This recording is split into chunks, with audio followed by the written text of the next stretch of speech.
Legendary Nepali cricketer and former skipper of the Nepali cricket team has just announced retirement from international cricket today. His contribution to Nepali cricket will be remembered by all cricket-loving Nepali cricket fans. Good morning, I am Bipashna Tamang and these are the headlines of the hour. Cabinet expansion lingers in uncertainty as the Deuba government fails to decide on the division of ministries.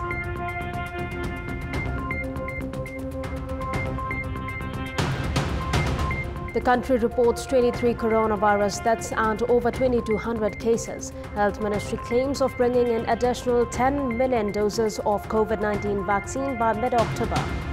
Fierce fighting taking place in a major Afghan city, Lashkargah, in southern Helmand province, amid fears it could be the first provincial capital to fall to the Taliban.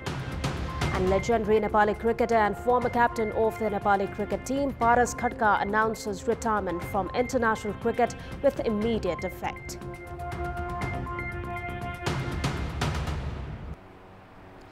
It's been 3 weeks since Prime Minister Sher Bahadur Deuba assumed office. However, the Premier's Council of Ministers has yet to gain full form. The issue of division of ministerial portfolios among the parties of ruling alliance and the uncertainty surrounding the participation of Madhav Kumar Nepal faction of the main opposition CPN UML has delayed the cabinet expansion. More in this report. Congress President Sher Bahadur Deuba was appointed as the Prime Minister on 12th of July, a day after the Supreme Court's decision to reinstate the dissolved House of Representatives. Prime Minister Deuba formed a 5-membered Council of Ministers after taking the oath of office and secrecy. One state minister was added later on. However, despite the lapse of 3 weeks since his appointment, the Premier has yet to give full shape to his cabinet, primarily due to what political analysts say the dispute in division of ministerial portfolios.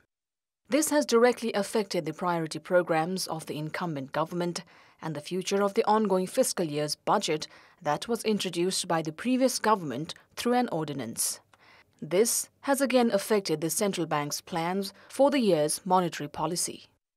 The cabinet expansion had been affected until last week by the ownership dispute within Janata Samajwadi Party. Now, cabinet expansion has been affected due to the indecision of Madhav Kumar Nepal faction on whether or not to join the government.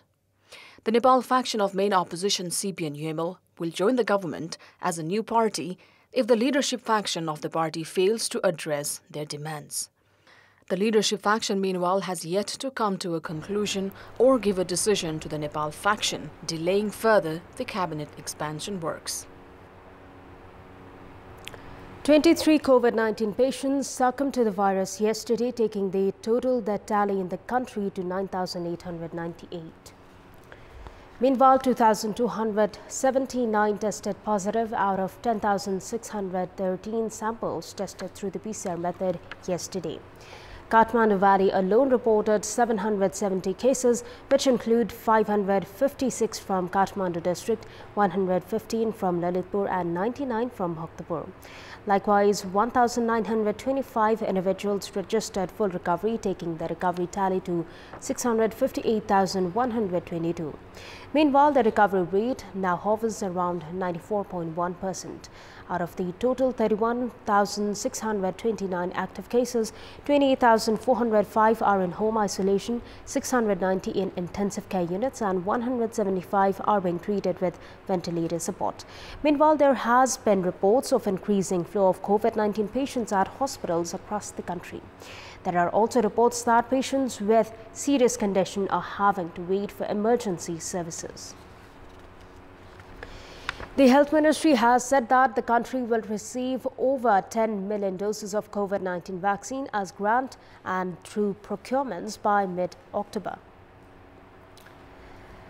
According to the ministry, Japan is providing 1.6 million doses of vaccines by AstraZeneca as grant, while 6 million doses of Vericel will be procured.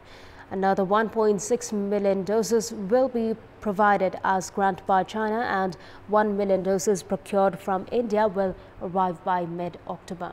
The ministry has also said that the government is preparing to procure 6 million doses of Pfizer vaccine from US to inoculate individuals aged between 12 and 18, which will begin by the start of next year.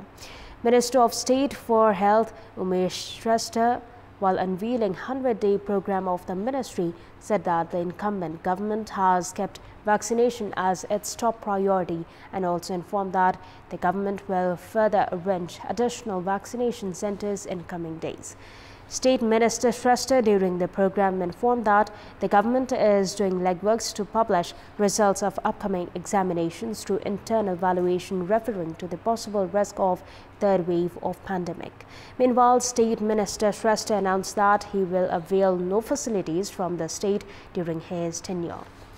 And we'll take a short break here. We have more news coming up. Welcome back. The Supreme Court has upheld CPN UML's decision to take action against 4 lawmakers of Karnali province. The joint bench of Chief Justice Cholendra Shamshar Rana and Justice Prakash Tungana quashed the previous interim order issued by the Apex Court and upheld the body's decision. CPN UML lawmakers Prakash Jwala, Ambar Thapa, Gurmaraj Shahi and Ananda Singh Buddha had breached the party whip and crossed the floor to vote in favor of Chief Minister Mahendra Bahadur Shahi of Mavis Centre. The single bench of Justice Prakash Raut earlier had issued an interim order to restore the position of all 4 lawmakers, saying that the law cannot validate the action taken by the General Convention Organising Committee. The joint bench of Chief Justice Rana and Justice Tungana, however, decided to uphold the party decision after carrying out hearing on review writ filed by the party. The bench issuing a verdict yesterday highlighted that crossing the floor against the parliamentary party's decision is beyond the democratic system and value.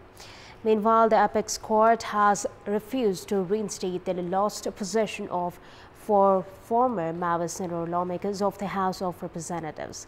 The single bench of Justice Ishwar Katioda refused to reinstate the position of 4 former lawmakers Lekhraj Bhatta, Bahadur Raimaji, Prabhu Shah and Gauri Shankar Chaudhary, who had defected Maoist Centre and joined CPN UML after the top court annulled the then Nepal Communist Party. Community school teachers across the country have been staging phase-wise protests in recent time. In this context, in our Public Voice segment, we had asked protesting teachers in Bhutan what is the reason for the protest and what are their demands. Let's take a look at what they had to say.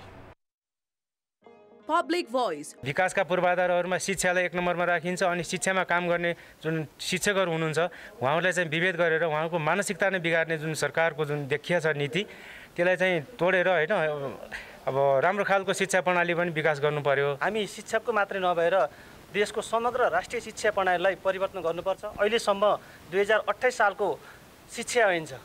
आज 2078 साल आउँदा 28 सालको शिक्षा ऐनले साच्चै देशको शिक्षा प्रणालीलाई चाहिँ अगाडि बढाउन सक्छ त? यो शिक्षा ऐन अविलम्ब लागू गर्नुपर्ने, विगतमा भएका सम्झौताहरू कार्यान्वयन गर्नुपर्ने, निजामती र शिक्षक बीचको कर्मचारी बीचको जुन विभेद छ त्यसलाई अन्त्य गर्नुपर्ने, शिक्षकको अस्पतालहरूको व्यवस्था गर्नुपर्ने। जसरी अरु कर्मचारीहरूलाई सेवा सुविधाहरू प्राप्त गराइरहेको छ सरकारले, उनीहरुका मागहरू पूरा गरिरहेको छ, त्यसरी नै शिक्षकहरूलाई पनि शिक्षा ऐन, शिक्षा नियमावलीहरूमा स्पष्ट रूपमा कर्मचारी ऐन नियम जस्तै बनाएर लागू गर्नुपर्ने।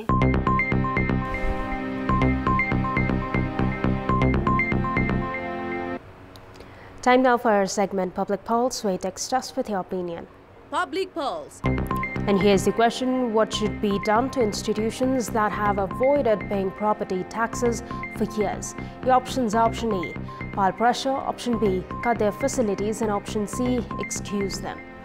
The voting is on. Type NAWS, select your option A, B or C and send it to 34001 to share your opinion with us. And let's move on to sports update. Sports news.